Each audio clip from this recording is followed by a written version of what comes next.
Hello friends, this is Vishal here. Welcome to my channel B Shiksha. और आज जो हम लोग कोर्स कंटिन्यू कर रहे हैं उसका नाम है लाइफ प्रोसेस ट्रांसपोर्टेशन या फिर सर्कुलेशन सिस्टम।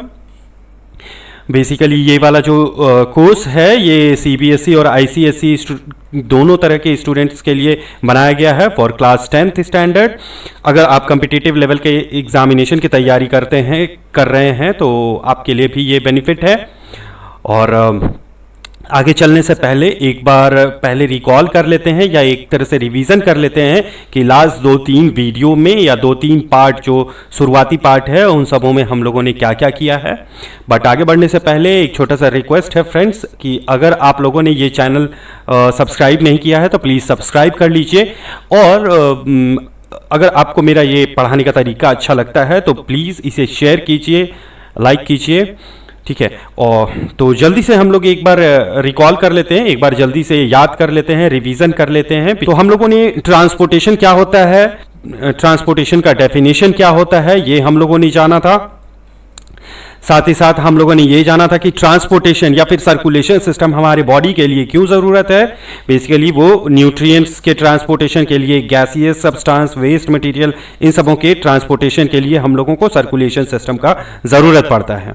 उसके बाद हम लोगों ने देखा था कि कितने तरीके के फ्लूइड हमारे शरीर में रहता है, blood, lymph, tissue fluid, non circulating fluid, इन सबों के बारे में हम लोगों ने लास्ट 2-3 वीडियोज़ में पढ़ा था। कुछ प्रैक्टिस क्वेश्चंस भी आप लोगों के लिए थे।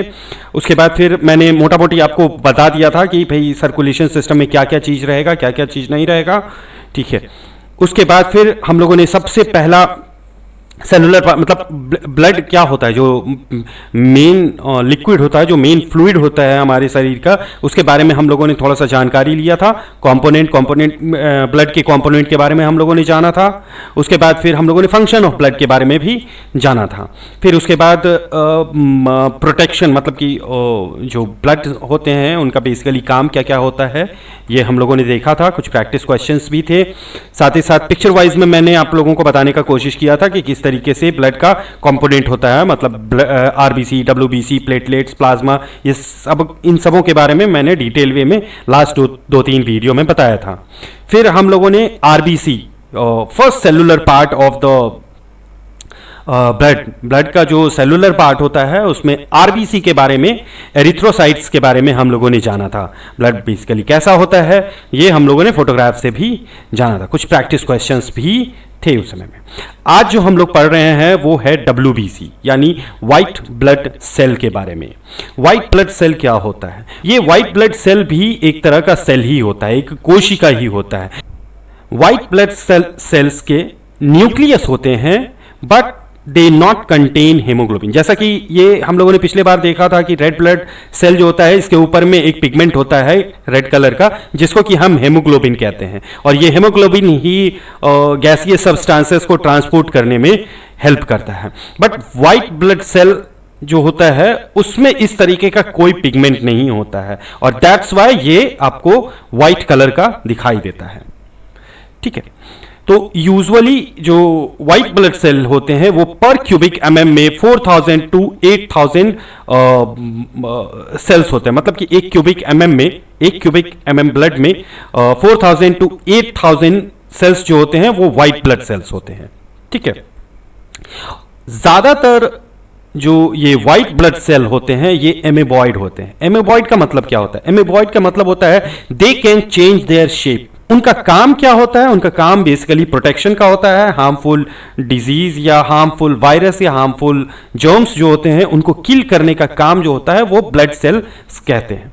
ब्लड सेल्स का एक और नाम होता है ल्यूकोसाइट्स। कभी कभी क्वेश्चन ल्यूकोसाइट्स बोल करके भी कहा जाता है। जैसे कि हम लोगों ने रेड ब्लड सेल के बारे में बात किया था तो रेड ब्लड सेल का दूसरा नाम था एरिथ्रोसाइट्स, तो व्हाइट ब्लड सेल जो है उसका नाम है ल्यूकोसाइट। ल्यूकोसाइट्स के हिसाब से हम लोग समझते हैं।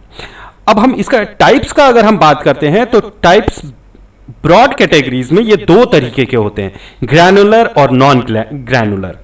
ये ग्रैनुलर और नॉन ग्रैनुलर उनके साइटोप्लाज्म के कैटेगरी के ऊपर में डिफाइन किया गया। मतलब इसका मेम्ब्रेन होता है, जो आउटर कवर तो होता ही है, और इसके अंदर में एक लिक्विड होता है जिसको कि हम कहते हैं साइटोप्लाज्म। और ये जो साइटोप्लाज्म होता है उसी का कैरेक्टर होता है ये ग्रैनुलर या नॉन ग्रैनुलर होना। मतलब कि अगर कोई व्हाइट ब्लड सेल है उसके अंदर में ग्रैन्यूल्स है तो उसको हम ग्रैनुलर डब्ल्यूबीसी कहेंगे, और अगर उसमें ग्रैन्यूल्स नहीं रहेगा तो उसको नॉन ग्रैनुलर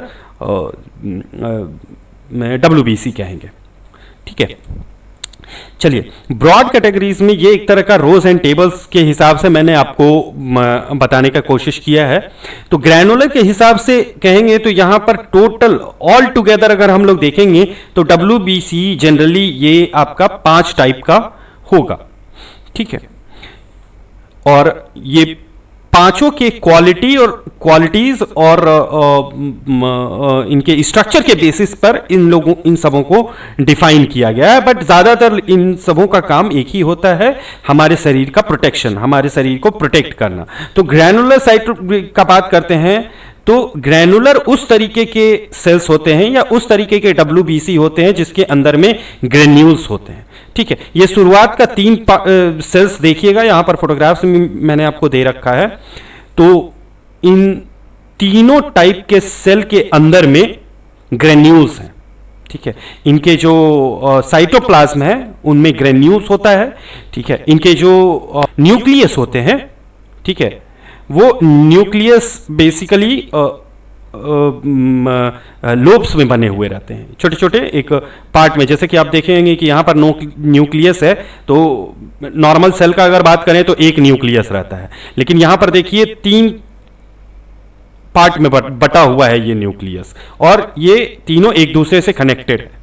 ठीक है, दैट्स वाई इसको इनका जो न्यूक्लियस होता है वो लोब्स की तरह कंस्ट्रक्टेड रहते हैं। यहां पे आप देखेंगे तो 2 लोब्स हैं, वो दोनों एक दूसरे से कनेक्टेड हैं, इस तरीके के लोब्स में बने हुए रहते हैं। तो ये ग्रैनुलर जो डब्ल्यूबीसी होते हैं वो उनका जो कंस्ट्रक्शन होता है वो लोब्स की तरह होता है, और उनके साइटोप्लाज्म में ग्रेन्यूल्स होते हैं। न्यूट्रोफिल, पहले टाइप ऑफ ग्रैनुलर डब्ल्यूबीसी को देखेंगे तो वो न्यूट्रोफिल है, एजिनोफिल है और बेसोफिल है। ये 3 टाइप का सेल होगा। इनका 62 मतलब कि टोटल जो डब्ल्यूबीसी है उसका 62% जो होते हैं वो न्यूट्रोफिल होते हैं, 2 to 3% एजिनोफिल होते हैं, और 0 से 4% उसमें बेसोफिल होते हैं। ठीक है, फंक्शन भी यहां पर मैंने दे रखा है। 3 to 4 लोब्स होंगे, ग्रैन्यूल्स साइटोप्लाज्म होंगे, और स्टेन विथ न्यूट्रल डाइज होंगे। ये क्या करते हैं? फैगोसाइटोसिस करते हैं और बैक्टीरिया को इनगल्फ करते हैं। ठीक है, प्रोड्यूस कहां होते हैं? तो ये बोन मैरो में प्रोड्यूस होते हैं। उसके बाद एजिनोफिल के बारे में बात करें तो न्यूक्लियस विथ 2 लोब्स होंगे, इनके 2 लोब्स होंगे, लार्ज साइटोप्लाज्मिक ग्रैन्यूल्स होंगे, स्टेन डार्क एंड रेड होंगे, ये भी इनगल्फ करेंगे बैक्टीरिया को। ठीक है, एंटीटॉक्सिन्स भी, सीक्रेट एंटीटॉक्सिन्स भी रिलीज करते हैं एसोसिएटेड विद एलर्जी। जनरली जिन लोगों को एलर्जी का प्रॉब्लम होता है उस जगह पर ये एजिनोफिल टाइप के डब्ल्यूबीसी वर्क करते हैं। उसके बाद फिर इसी तरह से बेसोफिल की बात करते हैं तो बेसोफिल भी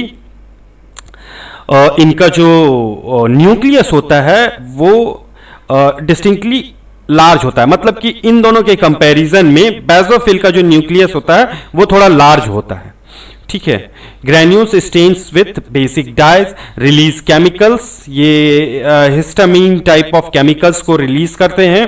ठीक है, फॉर इन्फ्लेमेशन। ये इन्फ्लेमेशन और फैगोसाइटोसिस क्या है ये मैं आगे के स्लाइड्स में आपको बताऊंगा। ये भी इसी तरह से, ये तीनों मतलब कि बेसोफिल, एजिनोफिल और न्यूट्रोफिल, ये तीनों प्रोड्यूस्ड होते हैं बोन मैरो में। इनका जो प्रोडक्शन होता है वो बोन मैरो में प्रोडक्शन होता है। मतलब कि आप बोल सकते हैं कि जो ग्रैनुलर टाइप ऑफ डब्ल्यूबीसी है उनका प्रोडक्शन बोन मैरो में होता है। ठीक है, अब हम आते हैं नॉन ग्रैनुलर्स पे, मतलब कि उस तरीके के डब्ल्यूबीसी जिनके साइटोप्लाज्मिक ग्रेन्यूल्स नहीं होते हैं। ठीक है, उस तरीके के लिम्फोसाइट्स की अगर हम उस तरीके की अगर डब्ल्यूबीसी की बात करें तो उसमें फर्स्ट टाइप आता है लिम्फोसाइट्स का। ये टोटल डब्ल्यूबीसी का 30% एक्वायर करते हैं, स्मॉलेस्ट ऑफ डब्ल्यूबीसी। मतलब कि ये जो जितने भी टाइप ऑफ डब्ल्यूबीसी हैं उसमें सबसे छोटे होते हैं। ठीक है, इनका एक ही न्यूक्लियस होता है और वो भी सबसे बड़ा होता है, मतलब कि लार्ज न्यूक्लियस ये एक्वायर करते हैं। लिम्फोसाइट्स जनरली एंटीबॉडीज को प्रोड्यूस करते हैं। ये एंटीबॉडीज क्या है, ये एंटीबॉडीज प्रोटेक्शन क्या है, ये भी हम लोग आगे के स्लाइड्स में पढ़ेंगे। तो बेसिकली कहने का मतलब है कि ये किस तरीके से फंक्शन करते हैं WBC और हमारे शरीर को प्रोटेक्ट करते हैं इन्फेक्शन। इनका जो प्रोडक्शन होता है, मतलब कि नॉन ग्रैनुलर में अगर हम बात करें तो लिम्फोसाइट्स जो होते हैं वो बोन मैरो में तो प्रोड्यूस होते ही हैं, लेकिन स्प्लीन और टॉन्सिल्स में भी ये इस तरीके के WBC प्रोड्यूस हो सकते हैं। ठीक है, नॉन ग्रैनुलर में एक और टाइप आ जाता है जो कि मोनोसाइट्स होता है, और ये टोटल WBC का 5 to 3% अक्वायर करते हैं। ये लार्जेस्ट WBC होते हैं। मतलब कि नॉन ग्रैनुलर का अगर हम बात करें तो लिम्फोसाइट्स और मोनोसाइट्स ये ही सबसे बड़े या सबसे छोटे होते हैं WBC में। लिम्फोसाइट सबसे छोटे होते हैं और मोनोसाइट सबसे बड़े होते हैं। न्यूक्लियस लार्ज किडनी, मतलब इनका जो न्यूक्लियस होता है वो किडनी के शेप का होता है। ये एक्सक्रीटरी सिस्टम मैंने अभी तक मैं अपलोड नहीं किया है, बट आगे चल करके मैं अपलोड करूंगा और किडनी के बारे में भी आपको बताऊंगा। बट फिलहाल आप ये जान लीजिए कि इनका जो न्यूक्लियस होता है मोनोसाइट्स का वो लार्ज होते हैं, मतलब सिंगल होते हैं, और ये बीन लाइक शेप्ड होते हैं या फिर किडनी लाइक शेप होते हैं। ठीक है, ये क्या करते हैं, ये जर्म्स को इंजेस्ट करते हैं। ठीक है, और इनका जो प्रोडक्शन होता है वो होता है बोन मैरो में। तो अगर याद करने की बात करें तो जितने भी टाइप ऑफ सेल्स होते हैं WBC होते हैं वो ज्यादातर बोन मैरो में प्रोड्यूस होते हैं। स्प्लीन और टॉन्सिल्स में ये लिम्फोसाइट्स जो होते हैं वो ही प्रोड्यूस्ड होते हैं। ठीक है, और इसी वजह से जब हम WBC की बात करते हैं तो बोन मैरो और स्प्लीन की बात करते हैं कि बोन मैरो और स्प्लीन में ये प्रोड्यूस्ड होते हैं। ठीक है, चलिए, और ये इसका आप स्क्रीनशॉट रख सकते हैं सो दैट कि आप याद कर सके। मैंने एक इजी वे में आपको यहां पर दे रखा है सो दैट कि आपको मेमोराइज करने में ज्यादा दिक्कत नहीं हो और आगे चल करके आपको ये समझने में दिक्कत नहीं हो कि WBC सिर्फ एक ही टाइप के सेल्स नहीं होते। जिस तरीके के RBC की बात कर रहे थे हम लोग, तो सारे के सारे RBC जो हैं वो लगभग एक ही जैसे होते हैं और काम भी एक ही तरीके के करते हैं। लेकिन WBC जो होते हैं वो थोड़े से टाइप डिफरेंट टाइप्स के होते हैं, जिसमें पहला होता है neutrophil, eosinophil, basophil, lymphocytes and monocytes. ठीक है, डिफरेंट टाइप के इसलिए भी होते हैं क्योंकि इनको बहुत तरह के जर्म से लड़ना पड़ता है, बहुत तरह के डिफरेंट टाइप ऑफ इंफेक्शन से लड़ना पड़ता है। चलिए आगे बढ़ते हैं और हम लोग ऑल एंड ऑल WBC की बात करते हैं कि एक WBC का लाइफ क्या होता है और उनके बारे में हम लोग थोड़ा बहुत डिटेल लेते हैं। सबसे पहले एवरेज लाइफ की बात करें तो उनका जो टोटल लाइफ होता है वो 2 वीक्स का होता है। जैसे कि RBC का अगर हम लोग बात करते थे तो वो 120 डेज का उनका लाइफ हुआ करता था, बट यहां पर अगर हम लोग देखें तो एक एवरेज लाइफ WBC की अगर बात करें तो वो 2 वीक्स का होता है। ज्यादातर प्रोडक्शन इनका रेड बोन मैरो में होता है, लिम्फ नोड्स में भी होता है, and sometimes liver and spleen. इसीलिए मैंने यहां पर समटाइम्स दिया हुआ है क्योंकि आप देखेंगे तो ज्यादातर WBC जो कि पिछले स्लाइड्स में मैंने आपको दिखाया था, तो ज्यादातर जो टाइप के WBC होते हैं वो बोन मैरो में प्रोड्यूस होते हैं। ओनली लिम्फोसाइट्स जो होता है वो आपका स्प्लीन एंड टॉन्सिल्स में प्रोड्यूस होता है। ठीक है, तो यहां पर अगर हम लोग WBC के टोटल WBC की बात कर रहे हैं तो वो बोन मैरो में प्रोड्यूस्ड होता है, लिम्फ नोड्स में प्रोड्यूस होता है। ये लिम्फ नोड्स क्या है ये हम लोग आगे चल करके देखेंगे। मैं आपको फोटोग्राफ्स दिखा दूंगा तो सो दैट कि आपको थोड़ा सा क्लियर हो जाएगा। सिर्फ न्यूट्रोफिल एक जो सेल होता है ये जो 62% एक्वायर करता है हमारे टोटल ब्लड सेल का। ठीक है, ये वाला जो न्यूट्रोफिल होता है ये सिर्फ कुछ घंटों के लिए ही जिंदा रहता है। ठीक है, old and worn out WBC are destroyed in same manner as RBC। RBC जैसे डिस्ट्रॉयड होती थी लीवर एंड स्प्लीन में, उसी तरीके से WBC भी हमारा डिस्ट्रॉय होता है लीवर एंड स्प्लीन में। तो RBC WBC दोनों का जो डेथ होता है सेल्स का, ठीक है, वो दोनों का दोनों लीवर एंड स्प्लीन में ही होता है। Okay, lobes in nucleus is made up of chromatin, mixture of DNA and proteins। ठीक है, ये जनरल ये है। ओके, अब हम लोग देखते हैं जो लास्ट 2-3 स्लाइड्स में हम लोग बात कर रहे थे। ठीक है, ये देखिए तो ये एक लिम्फेटिक सिस्टम है हमारे शरीर का, लबालब।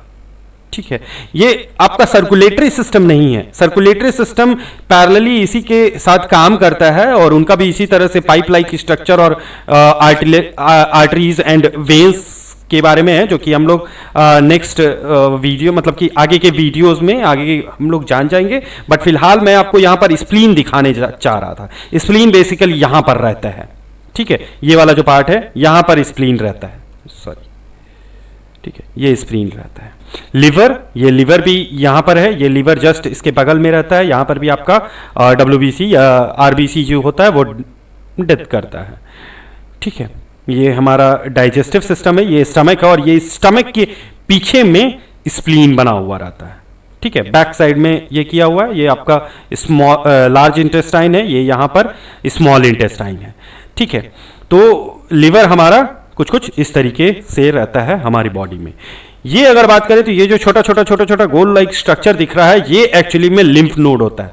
अगर ये आपका लिम्फ है, ग्रीन कलर का पूरा जो यहां पर दिख रहा है, ठीक है, तो इसी लिम्फ के बीच बीच में यहां पर नोड्स रहता है, ठीक है, लिम्फेटिक नोड्स रहता है, जहां पर कि हमारा WBC प्रोड्यूस होता है। चलिए, तो यहां मोटा मोटी मैं आपको एक स्ट्रक्चर, एक आइडिया देना चाह रहा था, सो दैट कि आपको इजी हो जाए समझने में कि एक्चुअली में WBC कहां पर प्रोड्यूस्ड होता है और कहां पर डिस्ट्रॉय होता है, ठीक है। तो ये हमारा लिम्फ नोड्स है, यहां पर हमारा प्रोड्यूस्ड होता है। साथ ही साथ बोन मैरो हमारा जो स्केलेटन होता है, वो स्केलेटन जनरली जब मैं स्केलेटन सिस्टम बताऊंगा तो वहां पर आपको मैं क्लियरली बता दूंगा कि बोन मैरो कहां पर होता है, ठीक है। तो आप समझिए कि बोन मैरो, लिम्फ नोड, इस सब जगह पर हमारा जो व्हाइट ब्लड सेल है वो प्रोड्यूस्ड होता है, ठीक है। और ये स्प्लीन है, स्प्लीन में भी हमारा डिस्ट्रॉय होता है, ठीक है। ओके, चलिए, अब हम लोग देखते हैं कि WBC बेसिकली वर्क कैसे करता है, काम कैसे करता है, ठीक है। Mainly WBC work in 3 ways. White blood cell या फिर ल्यूकोसाइट्स 3 तरीके से काम करता है। पहला होता है फैगोसाइटोसिस, दूसरा होता है इन्फ्लेमेशन, और तीसरा होता है फॉर्मेशन ऑफ एंटीबॉडीज। ये कैसे होता है मैं आपको बताता हूं। तो सबसे पहले हम लोग देखते हैं कि ब्रॉड वेज में WBC का वर्क क्या होता है। WBC का प्राइम वर्क जो होता है वो है हमारे शरीर को या हमारे इंटरनल स्ट्रक्चर को किसी भी तरीके के डैमेज से या किसी भी तरीके के वायरस अटैक से या फिर बैक्टीरिया के अटैक से या बीमारी से हमें बचाता है। ये हमारा व्हाइट ब्लड सेल काम करता है। लेकिन इसका काम करने का 3 तरीका है। पहला है फैगोसाइटोसिस, जिसके बारे में हम लोग सबसे पहले जानते हैं। फैगोसाइटोसिस एक ऐसा प्रोसेस होता है जहां पर ये जो व्हाइट ब्लड सेल होता है वो, और व्हाइट ब्लड सेल में भी ज्यादातर न्यूट्रोफिल जो होता है वो सबसे ज्यादा इस तरीके का काम करता है। तो ये जहां पे भी वायरस होगा वहां पर जाएगा और जाकर के, मतलब नॉट जाएगा, मतलब कि अगर मान लीजिए किसी से अगर किसी तरह का वायरस उसके आसपास में मिल जाता है या उसकी सरफेस पे टच करता है, तो ये क्या करता है कि इनगल्फ कर लेता है, मतलब उसको अपने अंदर में खा जाता है। लेकिन कैसे? ये सेल का खासियत होता है कि ये सीरोपोडिया बना सकता है।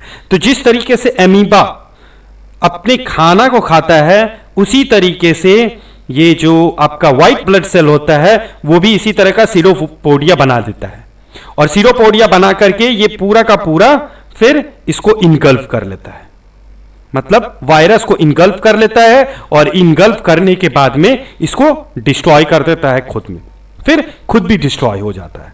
तो ये जो प्रोसेस होता है ये एक तरीके का डिफेंस मैकेनिज्म है, जिसमें कि न्यूट्रोफिल ज्यादातर या फिर WBC क्या करता है कि particle like solid substances, specially bacteria जो कि सॉलिड सब्सटेंसेस होता है, उन सबों को इनगल्फ कर लेता है, जस्ट एमीबा लाइक ये कर लेता है। मतलब अगर मान लीजिए ये वायरस है तो वो ये क्या करेगा कि सेल एक इस तरह का सीरोपोडिया बनाएगा, ठीक है, और ये पूरा का पूरा इसको इनगल्फ कर लेगा, अपने अंदर खा लेगा, और खाने के बाद में खुद के साइटोप्लाज्म में डिस्ट्रॉय कर देगा उसको, और इस तरीके से वो हमारे शरीर को बाहरी बैक्टीरियाज वगैरह से हमें बचाता है। दूसरा जो तरीका होता है WBC का, वो प्रोसेस होता दूसरा जो तरीका होता है उसको हम कहते हैं इन्फ्लामेशन। इन्फ्लामेशन क्या होता है? It occurs due to the reaction of tissues to injury and localized invasion of germs. Here leukocytes, especially monocytes, ठीक है, जो मोनोसाइट्स होता है जो कि नॉन ग्रैनुलर था, आप लास्ट स्लाइड में मैंने आपको बताया था। It migrates through the wall of blood vessels by diapedesis. Diapedesis process क्या होता है? डायपेडेसिस प्रोसेस के बारे में मैं आपको थोड़ा सा बता देता हूं कि जैसे अगर मान लीजिए कि ये आपका एक ब्लड वेसल है, ठीक है, और इसमें ब्लड मूव कर रही है, ब्लड के साथ साथ आपका WBC भी मूव कर रही है, तो ये क्या करेगा? अपने आप को स्क्वीज कर लेगा। स्क्वीज कर लेगा मतलब कि पतला कर लेगा, जस्ट लाइक कि नहीं होता है जैसे आप एक अमीबा को छोड़ दीजिए तो वो क्या करेगा? अपने बॉडी को यहाँ का जो होल रहता है इसके अंदर में, एक्चुअली ये जो वॉल है, इस वॉल के बीच बीच में स्पेसेस होता है, ठीक है, बहुत माइन्यूट और छोटा स्पेसेस होता है, ठीक है, सो दैट कि इसमें से लिक्विड बाहर ना निकल सके, ठीक है, बट उस होल से इस तरीके का सेल्स वगैरह बाहर निकल सके, इस तरीके का हमारा कैपिलरीज या आर्टरीज या वेन्स बना हुआ है। तो ये क्या करता है? इस तरीके के होल से बाहर निकलता है, अपने आप को स्क्वीज करता है, पतला करता है और उसके बाद फिर बाहर निकल जाता है, ठीक है। और बाहर निकलने के बाद में यह क्या करता है कि सेम फैगोसाइटोसिस के प्रोसेस से उस बैक्टीरिया को या फिर उस जर्म्स को खा जाता है और खाने के बाद में पस फॉर्म कर लेता है, ठीक है। जैसे कि मान लीजिए कि आपका यहां पर कट हो गया, इस जगह पर कट हो गया और यहां पर आपका जर्म्स लग गया, ठीक है, तो इस शरीर के हर एक जगह पर ब्लड वेसल्स तो जा नहीं सकता है, तो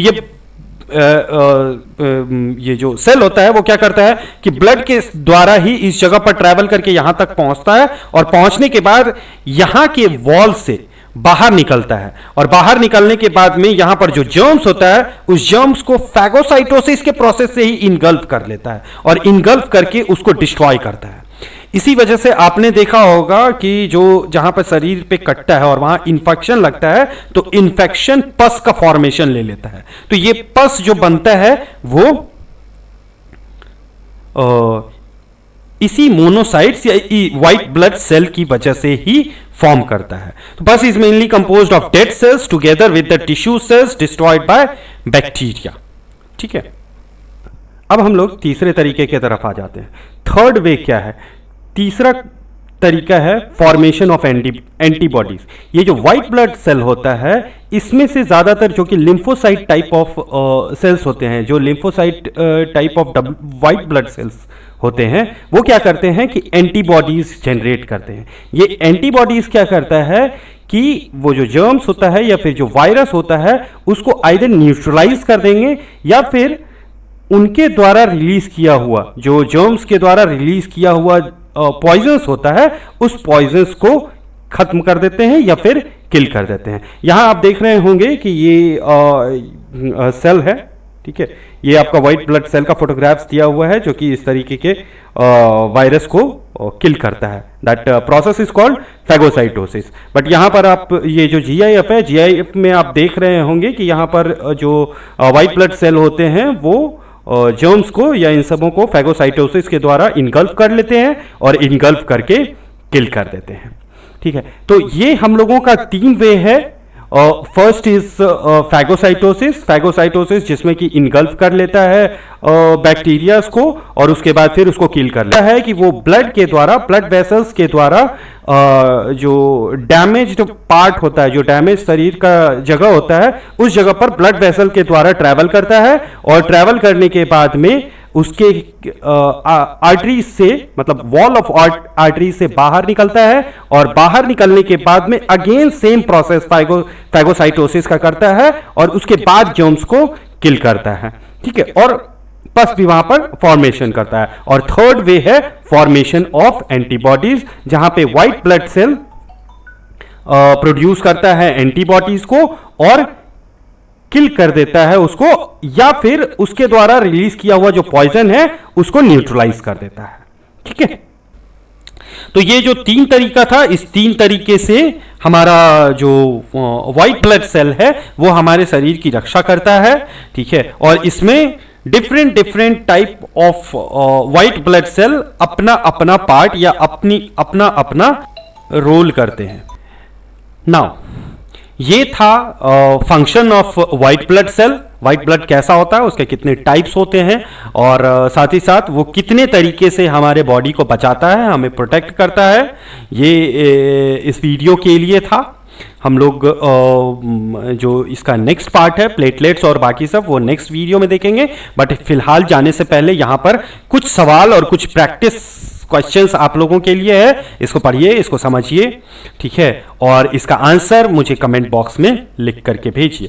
ये प्रैक्टिस आप लोगों के लिए हेल्प करेगा और मेमोराइज करने में आपको ज़्यादा आसान होगा। और इसी वजह से मैंने प्रैक्टिस में ज़्यादातर इस तरह के रोज कॉलम्स बना करके या फिर इस तरीके का एक ब्लॉक्स वगैरह बना करके आपको दिया है, सो दैट कि आप इसको प्रैक्टिस करें और अच्छे तरीके से मेमोराइज कर सकें।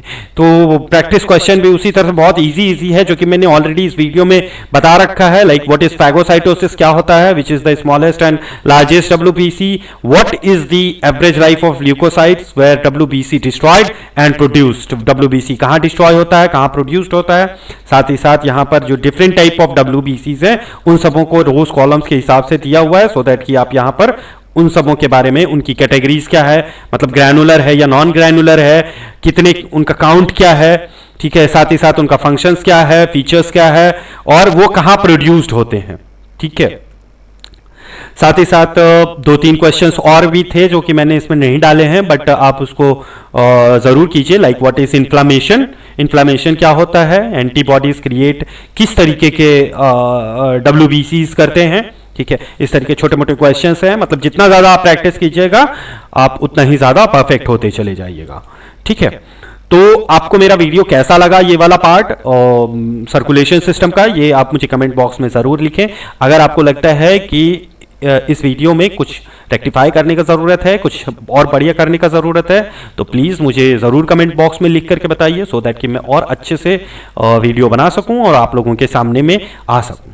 तो मिलते हैं हम लोग नेक्स्ट वीडियो में, जहां पर हम लोग प्लेटलेट्स का बात करेंगे और बाकी पार्ट्स के बारे में भी हम लोग बात करेंगे, ठीक है। तो मिलते हैं फ्रेंड्स हम लोग अपने नेक्स्ट वीडियो में, तब तक के लिए have a nice day, thank you very much, bye bye.